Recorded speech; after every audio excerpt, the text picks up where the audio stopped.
everybody, and welcome to my channel called Violin Axioms, where we explore the building blocks of string technique and music making in little bite-sized ideas.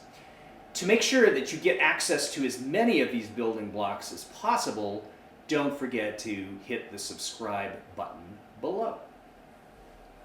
Today's lesson is a kind of introductory lesson, and I'm calling it 5 Ideas for Easier Motion and Gracefulness.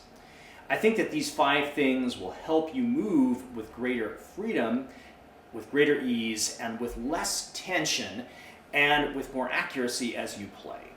So many of these, in fact most of them, don't even require a violin, so let's get started. Okay, the first idea is to keep your shoulders back and down as you play. Now this is kind of counterintuitive because when we play, we hold the instrument here and there's this real temptation to raise the shoulders, and that constricts our freedom of motion. Especially when things get difficult, we tend to tense up in the shoulders. So that's something you have to really train your body to overcome.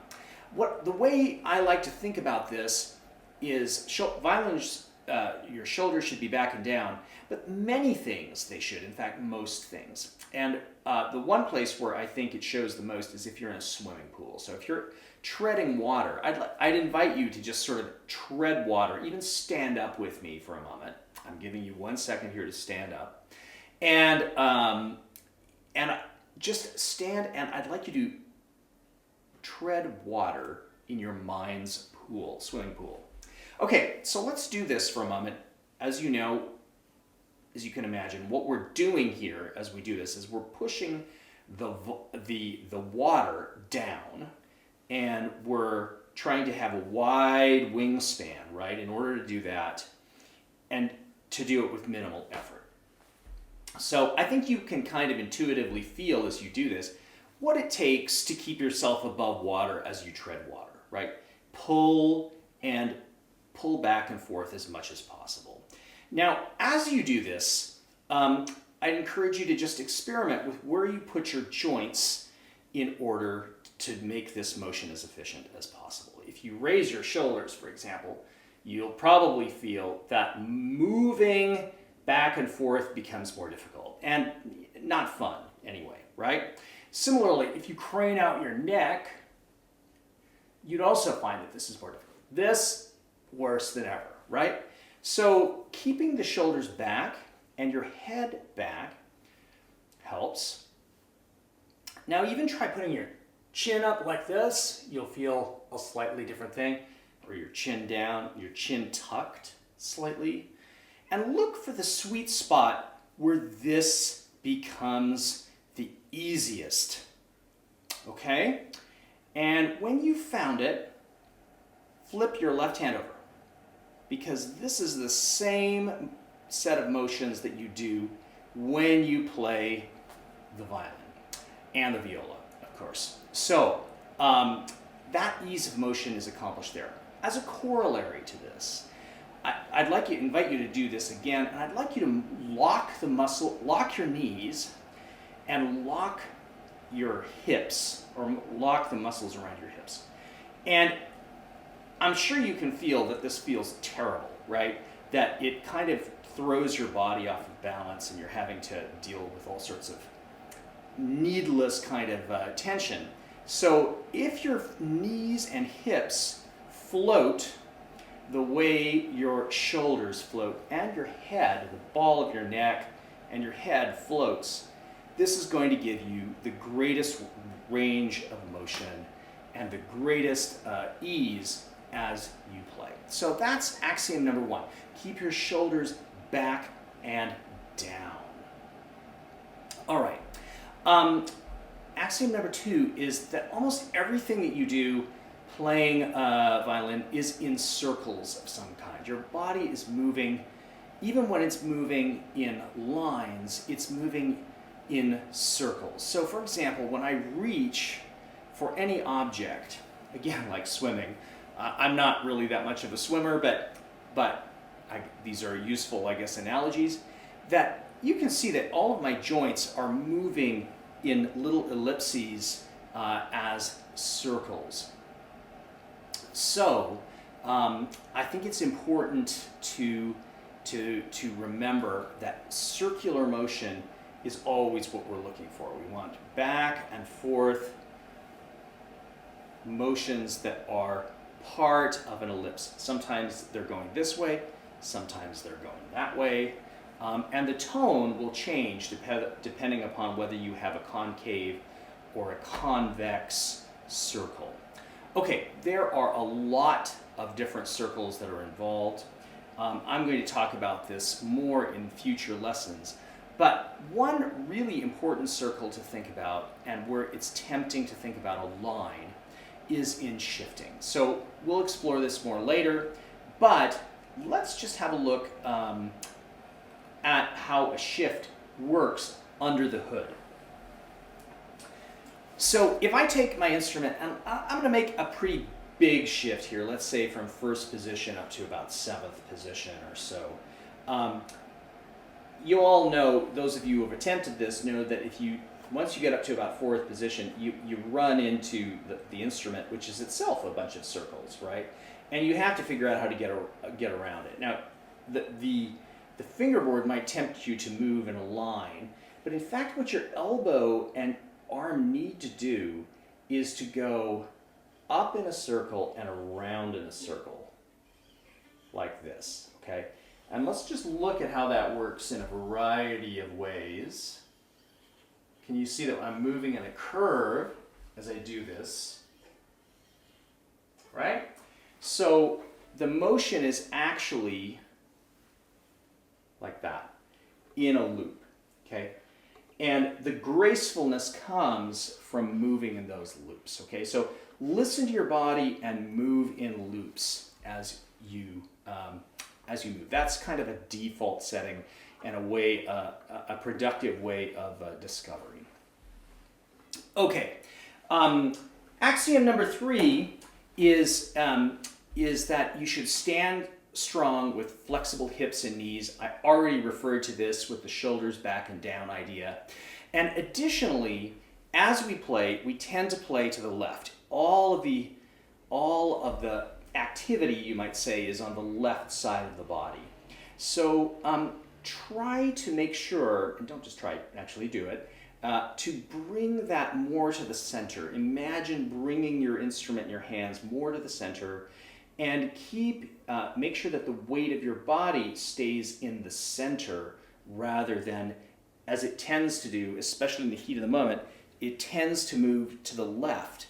And as that happens, then you lose contact with the instrument. So as you work on the left side of the body, actually bring the instrument to the right, and that will tend to hold and draw out the sound better and give you greater freedom. If you want to just try an experiment here, if you want to make the motions of the instrument kind of in your center, in your XY center, you can feel that that's pretty easy, right? When I put it over here, of course this is backwards, this feels bizarre. But the farther that I put it to the left, the more difficult it is to control as well. So bringing all the materials as close to you as you can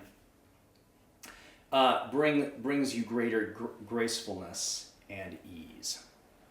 And then the last one of these ideas is that the bow and the violin should always dance with each other, okay? I like to think of our instrument as actually being in two pieces, right? There's a violin and there's a bow. They're highly interdependent with each other, and they're locked in an embrace, but they're always dynamically moving. So it's almost like a dance couple. And if you're thinking about how you bring those two halves together and how you move gracefully. A great example of this is that because there's a lot of pressure with the violin and the bow happening together, it's almost like the two halves of your instrument are giving each other a hug. And if you think about the pressure that's involved, the correct kind of pressure, the correct kind of weight is actually what we are doing rather than pressure, is similar to like giving an individual a hug. So I'm just going to demonstrate that with the instrument here. If I bring, as I bring the bow into the string, it's also true. Can you see, by the way, can you see how my arm is moving in a kind of big elliptical circle? I'm also bringing the string into the hair so that the two are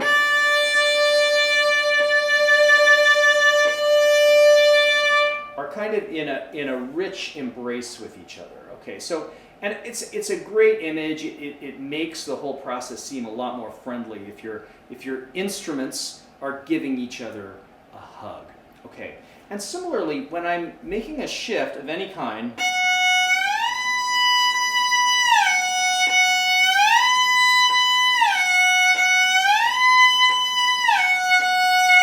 what I'm actually subtly doing between the notes is I'm letting go of the the pressure of my left hand, gliding lightly on top of the string, and then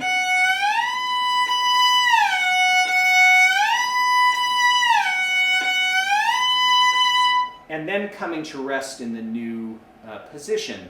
So it's almost as if a dancer would let the dance partner away for a moment. They would do their little twirl or their little jump or their hop or whatever it is, and then they come back together. So I think embracing that you are not always just locking the instrument into place, or the instruments, let's say, that they should dynamically move and dance together. And the music itself is created by that dance of the muscles as they lock and embrace and then come apart slightly and then come back together and go back and forth. The nice thing about this too is I think it's both a great way to feel like you have strength and athleticism, but at the same time freedom, right? So security, but also freedom as you play. So just the sort of dancer psychology really helps me. And this is actually one of the reasons that I don't really use a shoulder rest. I like the freedom of moving around without a shoulder rest. Now, let me say that that's not something that's for everyone. That's just my own personal choice. I'm not that's not something that I insist on or would even advocate. But for me, the dancing aspect of playing is such that it really helps me to have a little bit more freedom in this way. Okay, notice as well when I was doing that shift, just to sort of reiterate how these axioms are interdependent, that I'm giving my instrument a hug, I'm moving and dancing with it, and you can see how the scroll and the bow are moving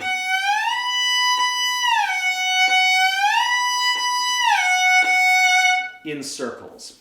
I'm also just going to show you this from behind so that you can see that my shoulders are back and down, and in fact, the higher I want my scroll to go, you'll see the lower my shoulders go rather than the higher. Okay, watch.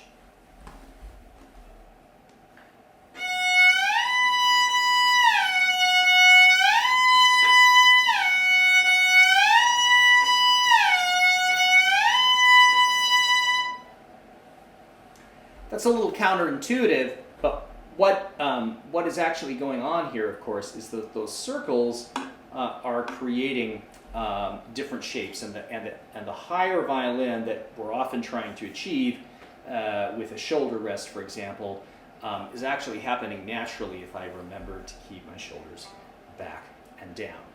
Okay, now of course you have to practice these ideas a lot to make them work habitually and to make them part of your playing. So be sure that you subscribe to the channel, and later you can watch a group of videos called How to Practice the Axioms, where we'll incorporate these ideas into actual methods of practice. So be sure to subscribe so that you get alerts about those and can easily find the application of these ideas. Okay, so see you in the next one.